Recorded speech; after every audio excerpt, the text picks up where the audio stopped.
Hello everyone, B.O.R.G Dexter here, and in this video I will be reviewing an indie RPG gem of a game called Sea of Stars, including the free DLC called Throes of the Watchmaker. This game came out in August 2023 and the free DLC was released and it came out in May of 2025. This game was developed by the Canadian Sabotage Studio with only one previous game they made, named The Messenger, an action platformer with pixelized 2D graphics. The free DLC for Sea of Stars is their latest work. This game actually won a few awards, most notably Best Indie Game at the Game Awards of 2023. The reason I decided to do a review on this game so late after it came out is I've played it already before and I've completed it, but I decided to check out the free DLC and I said, why the hell not, I'm gonna play the whole game again, including the DLC, and review it. So, Sea of Stars is an indie turn-based RPG game inspired by the classics, as the devs themselves said. Obviously it has 2D pixelized graphics. The game features two main characters, Valere and Zale, the moon and sun children, if you will, that are seemingly destined to become solstice warriors, a select few people that undergo rigorous training from a young age, all for the reason of fagging creatures called dwellers that corrupt land and cause death and strife. The game starts with these two alongside their friend Garl in the Moon Cradle village that gifted numerous solstice warriors to this world before. As Valere and Zale have an innate ability of magic, they are soon accepted into the Zenith Academy as kids to hone and focus their unique abilities and one day grow up to become solstice warriors and travel the world and vanquish any dwellers they come upon. Dwellers are vulnerable only to eclipse magic possessed by solstice warriors and at a very specific time of the year, during an eclipse, and if left unchecked, dwellers become world eaters. Hence, solstice warriors are the only defense against these world-threatening creatures of evil. While at Zenith Academy, we will be taught by the headmaster Moraine and Erlina and Brugaves, I guess that's how you pronounce his name, I don't know, adult solstice warriors who seem to be rather unenthusiastic about the fate of Valere and Zale. Dwellers are creatures spawned by the Necromancer, the main antagonist of the game, with immeasurable powers that span multiple universes, and in opposition the Great Eagle stands, a form of a being, a long-lost friend to the Necromancer. I have to say, the story is a bit too standard and the characters are pretty shallow and face too few struggles, robbing them of much of a chance to grow and change. For me, the most interesting relationship is between the Necromancer and the Great Eagle. The story is very bog standard with very few interesting twists, and while the characters are numerous and varied, they are a bit shallow. Character-wise, take Garl, for example, your friend, from the beginning of the game. So, at the beginning he loses an eye while trying to protect his friends from monsters during an unwise adventure. Soon thereafter, he is separated for a long span of years from Valere and Zale, as they go to train in isolation at the Zenith Academy, and when you meet with him years later, he's just all just rainbows and sunshine, not even a bit of awkwardness at least, let alone bitterness or something, seeing his old childhood friend after they were years apart. So, he never shows any negative emotions or struggles, doesn't lash out at people when in some very bad situations, and while he is an endearing character, he's pretty one-sided. The mystery going around with one of the characters named Captain Cliché, yeah, what a name, is very obvious, and the game hardly tries to have a real mystery and make the player try to figure out what's going on. The rest of the pirate crew you come upon later in the game is unique enough to be set apart, but have very little depth, and the same goes for most of characters. Like I said, there are a lot of characters, all are unique, and have some kind of role to play but are sadly underdeveloped, for the most part.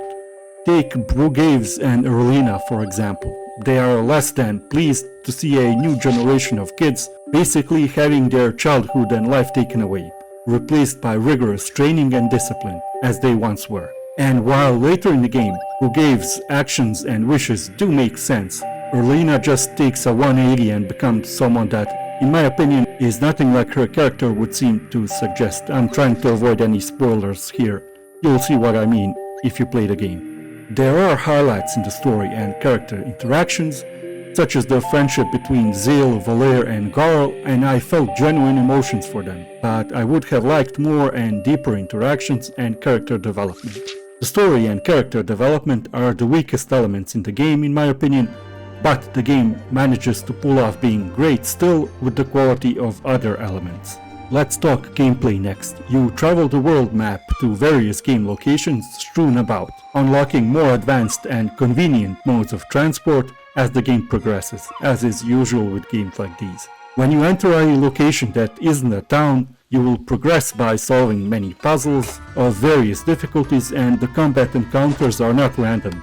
Enemies are visible and can be ambushed for a certain advantage at the start of combat. Like I said, this is a turn-based RPG and you can pick which of the up to 3 characters can have their move first. The amount of turns it takes for each enemy to commence their turn is displayed above them. Also displayed are squares with various attack types like blunt, sword, moon, sun, etc. These are special attacks that can be prevented by doing the correct attack types and removing the blocks corresponding to those attacks before the enemy turn comes. Each character has a certain type of attack. If you remove only sun from the enemy, not all of the blocks, you can reduce the damage output, displayed by the percentage counter, although sometimes you need to remove all the blocks to prevent the enemy's special attack, as removing only some blocks will not affect the attack's strength at all, in some cases. By default, some of these blocks are obscured and can be revealed by certain attacks, though this block anonymity, so to speak, can be turned off in the game, which I did shortly after starting the game. Various gameplay aspects can be adjusted, by the way, via relics, items that can be bought, some are even present from the start, and adjust difficulty, whether the party is healed after every battle or after leveling up, for example. You can also increase party HP, you can reveal hidden blocks, which I already mentioned I did, while some are more quality of life things like a relic that allows faster cooking, while some make the game harder by increasing damage taken, for example. Anyway, back to combat. It has some real-time qualities, since you can block enemy attacks and make them do less damage. You can also do combo regular attacks, provided you time the hits right, and can boost some of your more powerful skill attacks. Doing successful combo attacks yields live mana orbs, which, when absorbed by a character, makes any move more potent, whether it be an attack or a healing move, for example. And it also imbues your regular attacks with the corresponding character's magic. The orbs are color-coded depending on the character that absorbs them, so, for example, if an enemy has a green skull block above them, you need to absorb green orbs, which belong to Captain Cliché in your party, and then doing a regular attack will remove a sword type, since that's her regular attack type, and a poison or green magic type block. Sometimes you have too little time to remove the enemy blocks with one character, so you will need to do combo attacks and remove multiple blocks in a single combined attack with another character in the party, doing multiple damage types in this combined attack at the same time, all in the span of one turn or attack. These combo attacks take up to 3 cubes or spots or charges or what the fuck ever. Displayed at the bottom left corner, these charges are charged up by performing attacks as well. Doing skills takes MP, of course. When the line around the big square to the bottom left fills up, you get to do an ultimate attack, unique for each character, and these are some of the most powerful attacks in the game. Some deal massive damage, some also heal your party while doing damage to the enemy. These ultimate attacks are also very well animated.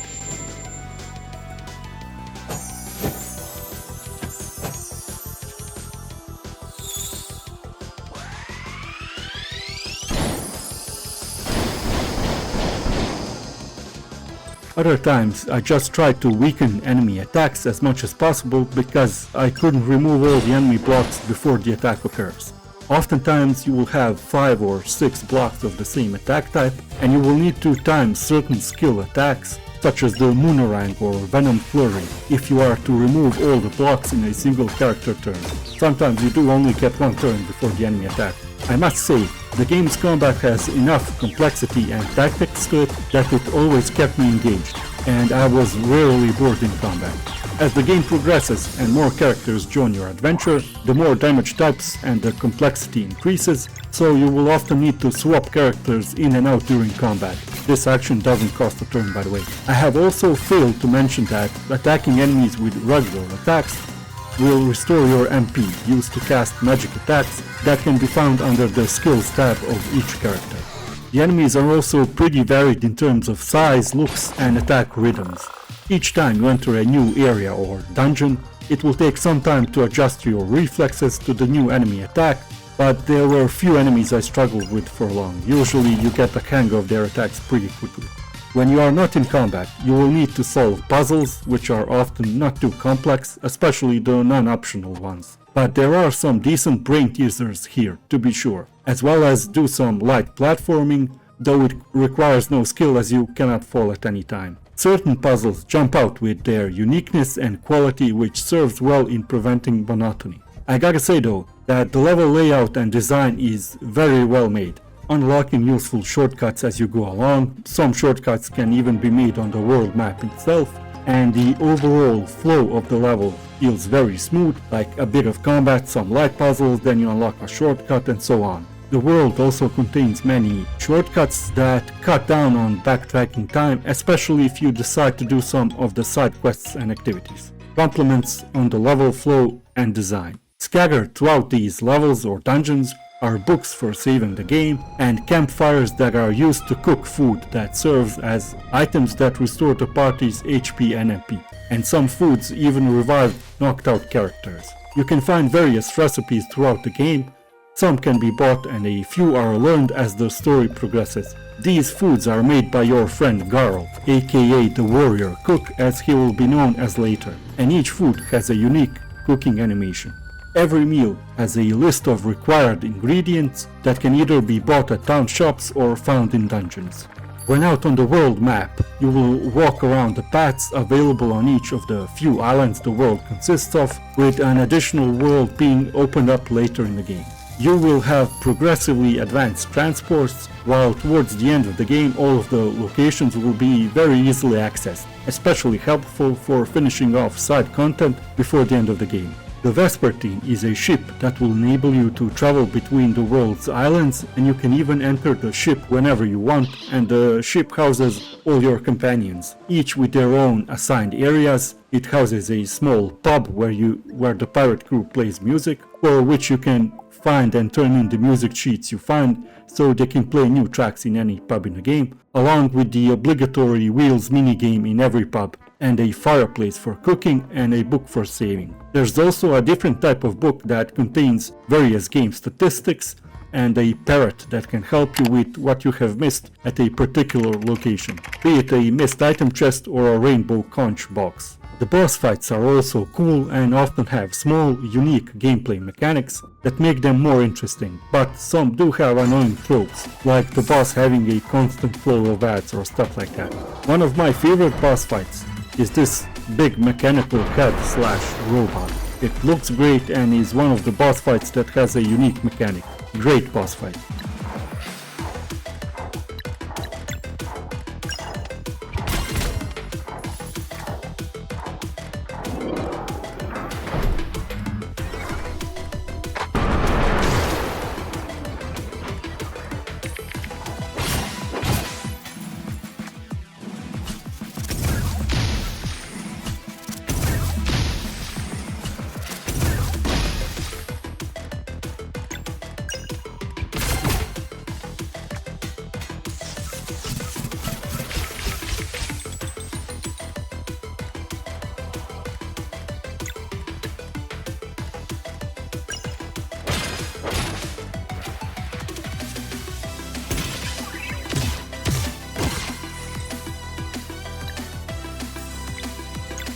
Okay, I wanna talk about the overall look of the game now. As you can see, the game has a retro pixelized type of graphics, the character models are vibrant and unique, the towns look beautiful, and the dungeons often have amazing views.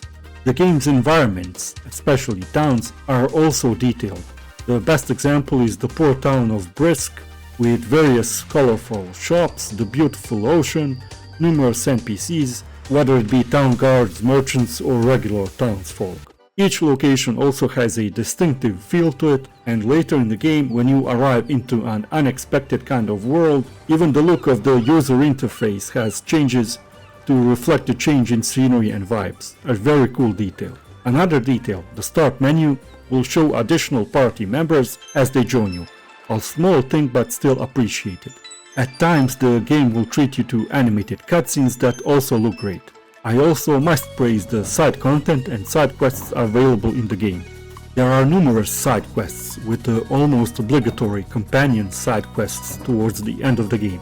Other NPC side quests include doing smaller tasks like helping a fisherman catch fish, removing weeds from a farmer's plot, or gathering up leaves onto a single pile. Very often, the reward for doing these tasks will be a rainbow conch, a collectible that will net you various rewards. One of the bigger side contents is the Wheels minigame. This game will have you and your opponent pick 2 figures each, and will then spin some wheels in the middle, which will either contribute to the left or right figure having a turn, or will erect a wall if you choose to lock down a wheel with a hammer icon. To win, you have to reduce the HP of the enemy's ground to 0.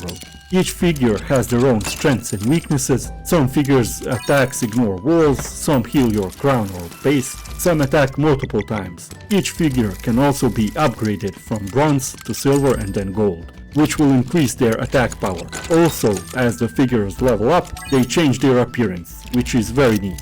Each time a gold figure is leveled up again, it will automatically inflict damage to the enemy crown. My personal favorite combo is the Assassin and the Priest figures. The Assassin ignores enemies' walls to attack the enemy crown directly and delays the attack of the enemy figure that is nearest to have its turn to attack. The Priest heals your crown and speeds up the turn counter of your other figure. This Wheels minigame, I found it to be interesting and very neat, and while not too complex, it was a great distraction. My only gripe is that you have too few opportunities to play the minigame. Each town has its champion, and after you defeat him, you get the reward, sometimes a new figure, and that's it. You can play again for a very meager coin reward.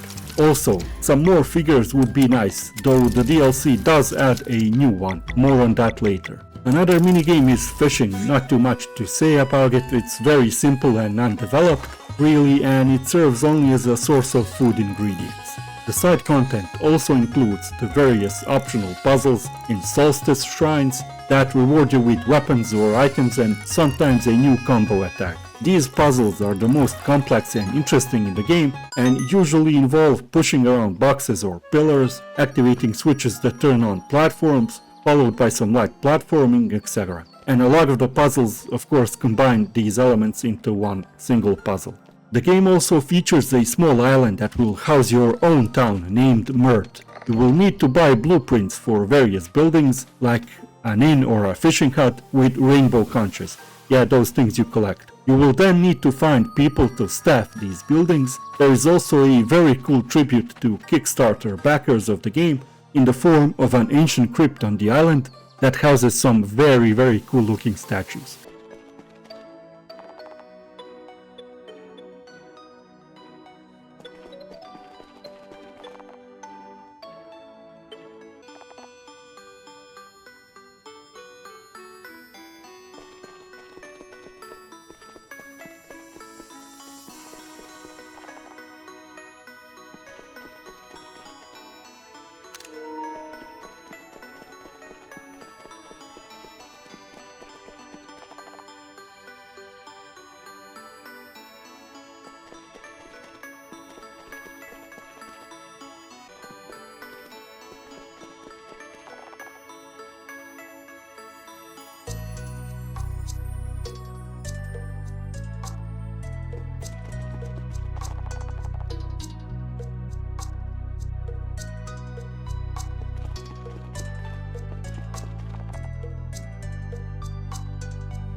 Another highlight in the game is music. The best way I can describe it, it's moody, it elevates the atmosphere massively and complements the visual style of places, people and events. Truth be told, I was never good at writing, and describing music is the weakest link in my chain of writing deficiency.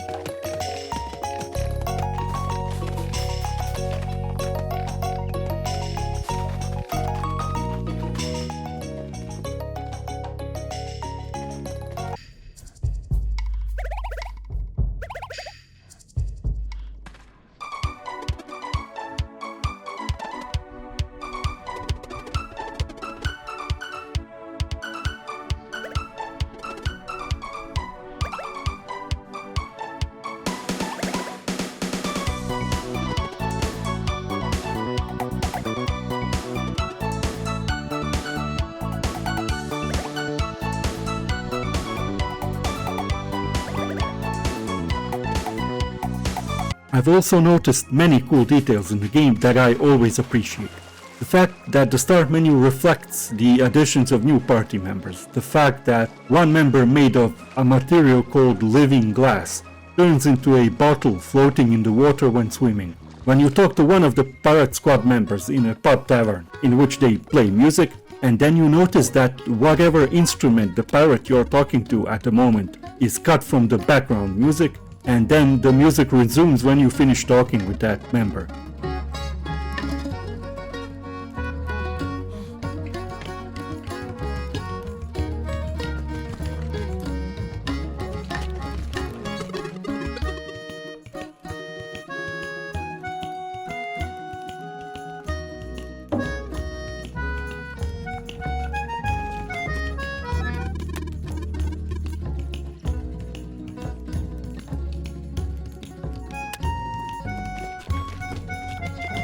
New weapons that you find or buy are visibly different in combat. Sadly, the same does not apply to new armors.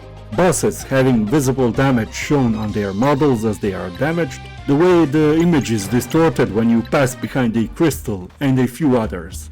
I love little details like this and always appreciate them.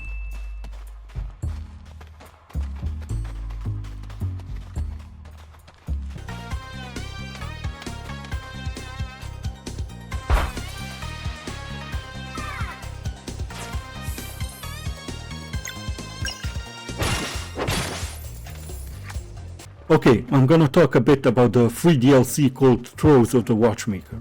It starts with the Artificer, or Artie, building a teleport on the Vespertine that leads to the Watchmaker's chamber in the Clockwork Castle. Beforehand, we get the reason we go to her. Nathan, one of the pirates and a wind mage, has a bit of an identity crisis and needs the Watchmaker to make a watch for him with Nathan engraved on it, hence confirming his identity. Of course, she will ask us to do her a favor first, before doing that. So, when we get there, we get a short and beautiful animated cutscene in which we find out how the very castle we are in was built, and of the little world inside the big clock in the watchmaker's room. It is apparently corrupted by her evil twin, who rules the tiny world and its people in the clock, terrorizing them all the while.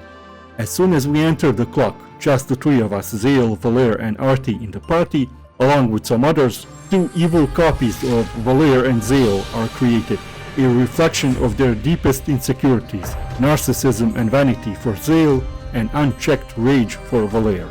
The whole vibe and looks of this DLC is that of a circus or a carnival. This is reflected in enemies, food types, looks of dungeons and the town of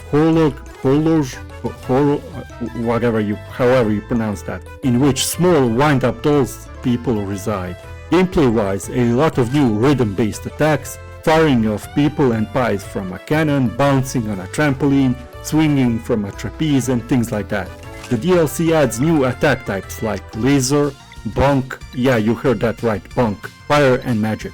The combat is noticeably more difficult and I struggled more, though still no major issues. And at the beginning of the DLC, Zale and Valere are stripped of their magic powers, and it serves as a justification for starting over. On the world map you will travel around in a train on impossible railway tracks, all the while blowing the train whistle. Choo-choo!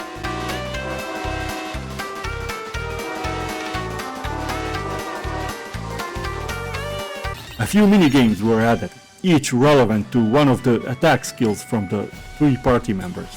One new figure for the Wheels minigame was added, along with a few new champions to beat. The new figure in question is Warlock, that inflicts 2 damage to your crown, but attacks the enemy 3 times, each time at different heights, so even if the enemy has a high wall erected, it will hit their crown at least once. I must say that the puzzles here in this DLC are more complex and challenging, especially the optional ones. Again, a lot of pushing of cubes and pillars, but mixed in are a few mechanics like shifting the perspective of multiple columns to form a continuous line, a few sliding puzzles where you have to look in a mirror and activate the buttons shown while taking in mind the fact of the mirrored image, and so on. In the DLC you will have to face your evil twins and then the watchmaker's evil twin that rules this tiny world, and the boss fight with her is really cool and innovative. And rumor is that a dweller resides in this world too.